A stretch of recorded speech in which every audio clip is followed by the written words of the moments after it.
Todos los siglos, todas las voces, toda la memoria.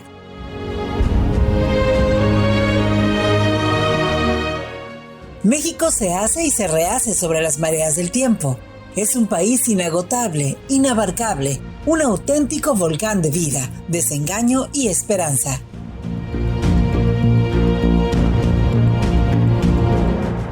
México, historia y leyenda, convoca los testimonios de lo real y lo imaginario, bajo el amparo de la palabra.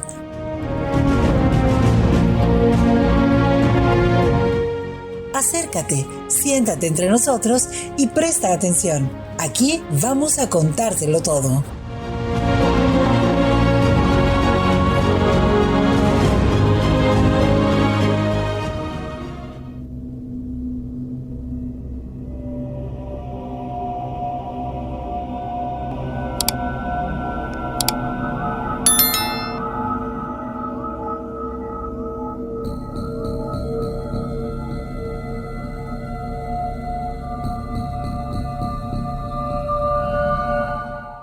Fueron los años de la presidencia de Manuel González Flores, entre 1880 y 1884, los años de la pausa tras el caos ocasionado por los largos conflictos políticos y militares que habían fracturado al país, dividiéndolo en los bandos de los conservadores y liberales.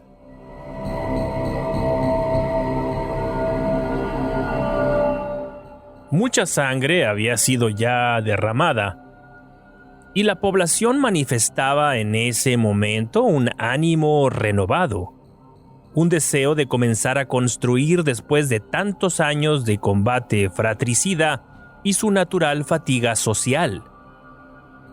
Lamentablemente, como el tiempo ha terminado por demostrar, el resentimiento suele ser una fuerza escondida en el ánimo popular mexicano. Un ímpetu que duerme durante algunos años y luego despierta de nuevo para volver a incendiarlo todo. La historia de este país ha sido una sucesión de combate y reconciliación, de destrucción y renacimiento, de abandono y esperanza.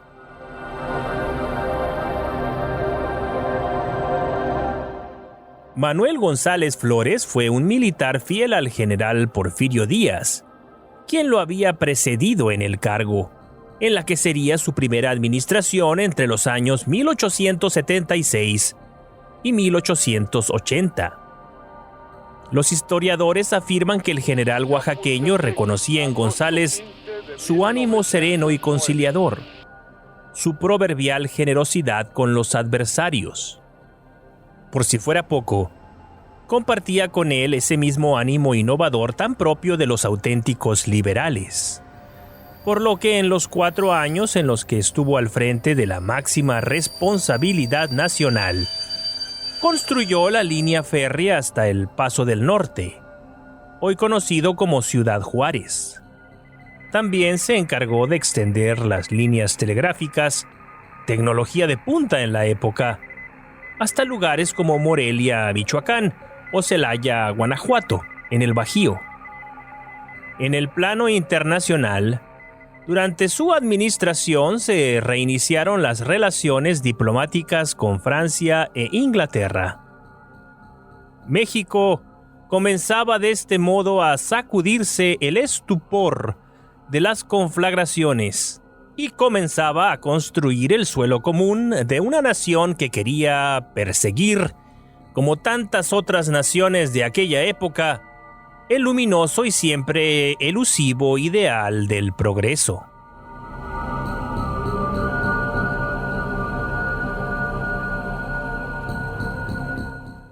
Pese a todo, el país seguía dividido por castas bien definidas. La de los muchos que tenían poco o casi nada, y la de los muy pocos que tenían mucho o casi todo.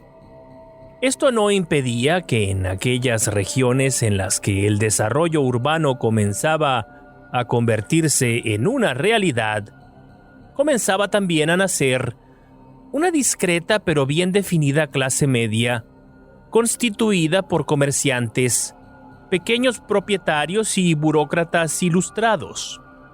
Cobijados por los aires de las provincias, esta clase emergente combinaba sus costumbres conservadoras con el ánimo y el empuje de quienes desean edificar sobre las ruinas, confiados en que todo tiempo futuro será necesariamente mejor. Como lo sabemos quienes vivimos hoy en día, tenían razón, pero solamente hasta cierto punto porque, como he dicho antes, la violencia nacional, ese mal congénito de los mexicanos, habría de volver puntualmente a cobrar su cuota de sufrimiento, delirio y muerte.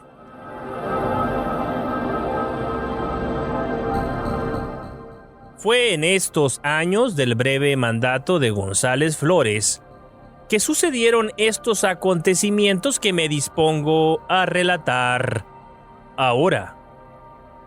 Se trata de la brevísima vida de Ignacio Torres Altamirano, conocido popularmente como Nachito, un niño que nació y falleció en la ciudad de Guadalajara, Jalisco, y que ha conseguido perdurar en la memoria de la gente por los extraños sucesos que acompañaron su fugaz existencia y también su muerte.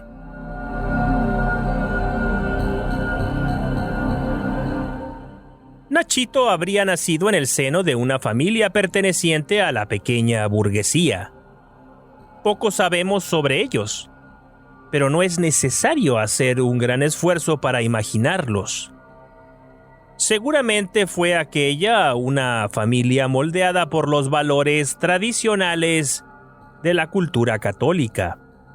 Rituales religiosos, familia numerosa, el ministerio de la caridad, la servidumbre comedida, en fin, el ideal de la decencia provinciana. Fue Ignacio o Nachito, como cariñosamente le llamaban todos, un niño normal, hasta cierto punto. Tenía el pequeño una muy extraña y particular relación con las sombras. Padecía lo que en términos clínicos se conoce como nictofobia, es decir, miedo a la oscuridad. Además padecía claustrofobia, ese miedo irracional y paralizante que sienten algunos cuando se encuentran en lugares muy estrechos. Por tal motivo fue que los padres idearon una estrategia que pudiera otorgarle a la criatura la serenidad necesaria para poder conciliar el sueño. Colocaron su cama en el centro de una amplísima habitación y alrededor de esta colocaron enormes velas bien dispuestas en largos y sólidos pedestales que impedirían que cayeran y provocaran una tragedia. Además, una de las criadas asumió sin chistar la responsabilidad de visitar con frecuencia el recinto del niño para vigilar sus sueños. Todas las noches, antes de que Nachito durmiera, aquella anciana encorvada le decía: «Mi niño, yo voy a estar aquí siempre para cuidarte». Luego rezaban juntos y el muchacho cerraba los ojos, sereno y feliz, confiando en la absoluta verdad de aquella promesa.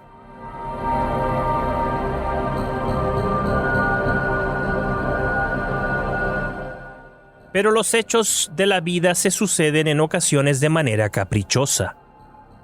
Quiso la fortuna que una noche como cualquier otra, el cielo sobre Guadalajara fuera cubriéndose de nubes densas y oscuras, apretadas todas sobre aquella minúscula mancha urbana rodeada de milpas y corrales. Entonces comenzó a soplar un viento fresco, oloroso a raíces y estiércol. Poco a poco aquel soplo suave y natural fue incrementando su fuerza, moviendo las copas de los árboles.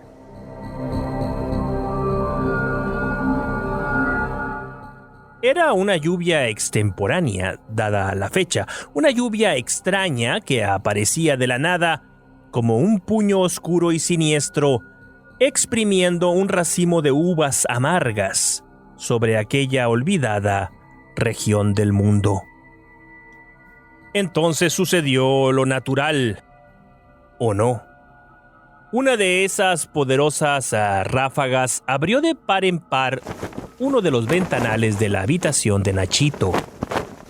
Todas las velas se apagaron en un instante y el bramido de la tempestad resonó en aquella alcoba con la potencia de un órgano macabro. La criatura se incorporó dando un salto, sacudida por el horror de aquella pesadilla en la que de pronto se vio envuelto. Lo demás no lo sabemos a ciencia cierta, no sabemos pues qué fue lo que sucedió, pero no es difícil suponerlo. El niño murió aplastado por el horror. Apenas unos cuantos minutos después de que aquella ráfaga de viento abriera de par en par las ventanas, su cuidadora entró y a tientas llegó hasta la cama llamando a gritos a la criatura. Mi niño, le decía con desesperación.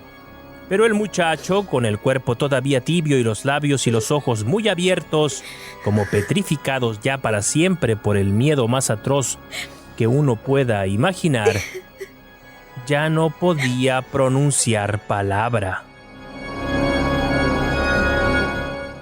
Como es fácil comprender, aquella tragedia sacudió no solo a la familia Torres Altamirano, sino a toda la ciudad.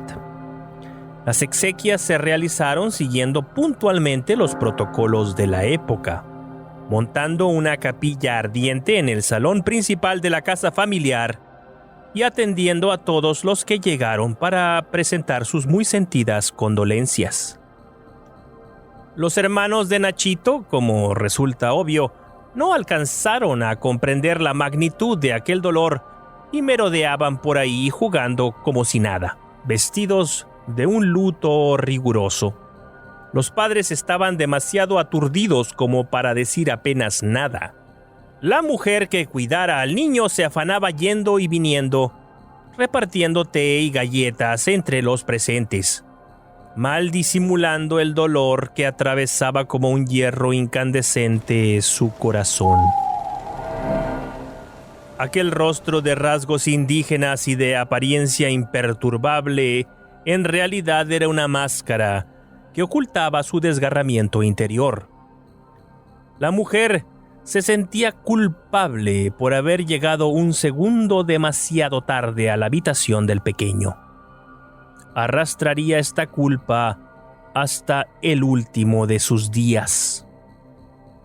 El pequeño Ignacio fue, pues, sepultado en el Panteón de Belén, un camposanto construido en el año de 1848 por el arquitecto Manuel Gómez Ibarra. El cementerio se encuentra localizado junto al Hospital Civil de la ciudad y fue ideado por Fray Antonio Alcalde, quien entendió bien que aquello era una necesidad sanitaria, dadas las constantes epidemias que asolaban la región y el país, las que ocasionaban tantas defunciones que resultaba imposible colocar tantos difuntos en las criptas de las iglesias para su descanso eterno. En sus orígenes, fue el destino final de los muertos populares, la enorme clase baja. Sin embargo, con el paso de los años, el lugar fue siendo utilizado cada vez con más frecuencia por personajes locales, de tal manera que con el paso del tiempo, aquel panteón albergaba a los actores más importantes de la historia jalisciense. En el año de 1952, aquellos célebres despojos fueron removidos y trasladados a la hoy conocida como Rotonda de los Jaliscienses Ilustres, ubicada junto a la catedral de aquella ciudad capital.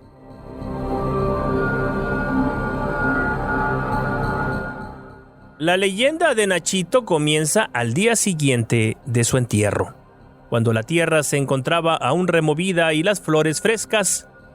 El vigilante de aquel lugar descubrió muy temprano por la mañana algo que no podía ser explicado de ninguna manera.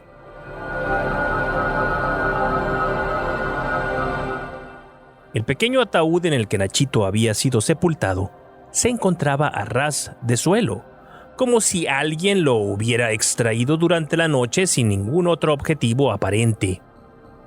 El vigilante se quitó el sombrero y se rascó la cabeza. Sabía perfectamente que aquello que tenía delante de sí no podía estar sucediendo. Este muchacho está endemoniado, ¿verdad de Dios? Como era obvio, llamaron a la familia para notificar lo acontecido. Entonces sucedió algo difícil de comprender. No sabemos bien si por el entumecimiento de la pena o por qué motivo, pero la familia decidió no apersonarse en la tumba aparentemente profanada de su hijo. En lugar de hacer esto, enviaron a un par de sirvientes, incluyendo a la cuidadora de Nachito, que insistió en hacerse presente. Cuando aquellos propios llegaron al lugar, concluyeron lo mismo que había deducido el vigilante. Aquello era simple y llanamente imposible de explicar con las herramientas de la razón. Así que, sin más, decidieron volver a sepultar al niño. Pero antes la vieja quiso hablarle al pequeño mientras acariciaba con sus manos toscas aquel féretro. Después de sepultar al pequeño, volvieron todos a casa. Al día siguiente, aquel viejo sepulturero se despertó para darse cuenta de que lo mismo había sucedido. El ataúd estaba nuevamente sobre la tierra negra, sin mostrar señal alguna de haber sido violentado. Aquella noticia corrió como reguero de pólvora, amplificándose y deformándose a medida que se extendía. Las habladurías populares, siempre proclives a la maledicencia, comenzaron a especular que aquella criatura había muerto endemoniada y que por tal motivo la tierra lo escupía, lo rechazaba como un hijo suyo. Aquello alertó a la familia, temiendo que la ignorancia popular terminara por atizar los ánimos a tal punto que se pudiera cometer un acto de agravio y deshonra contra el cadáver de su hijo. Entonces fue que el padre salió de su letargo y ni tardo ni perezoso fue hasta el cementerio con la firme convicción de ponerle una solución al asunto. Esa misma tarde, una cuadrilla de albañiles comenzaba a realizar la obra. La decisión fue la siguiente: se elaboraría una especie de sarcófago de concreto armado, dejando de ambos lados una especie de ranuras. Aquello sería depositado sobre una base también de cemento, una suerte de lápida bajo la cual ya nada habría, sino la tierra simple. Además, en las 4 esquinas de aquel monumento funerario, dispusieron 4 soportes o bases para colocar en ellos antorchas todas las noches.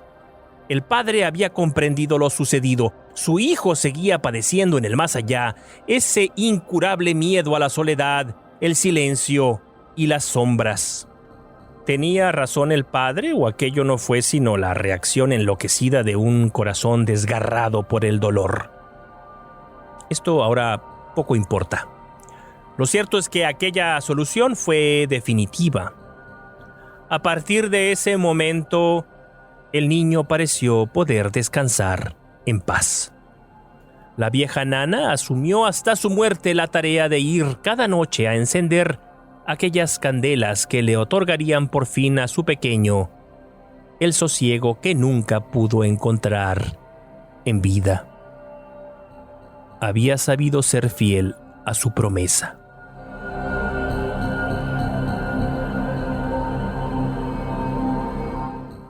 La leyenda de Nachito permanece hoy más viva que nunca. Hoy en día la gente afirma que es necesario llevarle un juguete hasta su tumba para que el niño juegue por las noches, porque si no se hace esto, su fantasma puede perseguir a las personas hasta su casa para hacerles travesuras. Lo mismo sucede si alguien comete la torpeza de robarle alguno de aquellos presentes que la gente ha dejado sobre su sepulcro.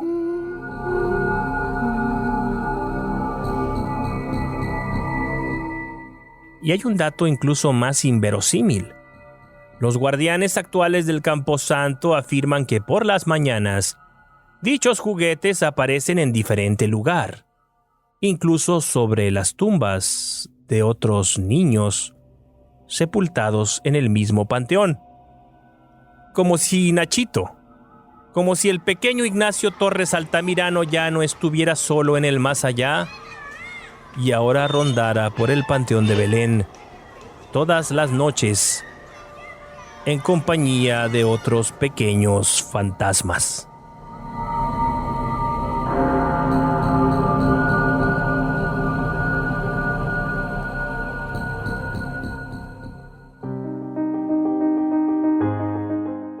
Esto fue México, Historia y Leyenda. Escrito, narrado y editado por Alex Ramírez Arballo. Locución de Alicia Terán Orduño.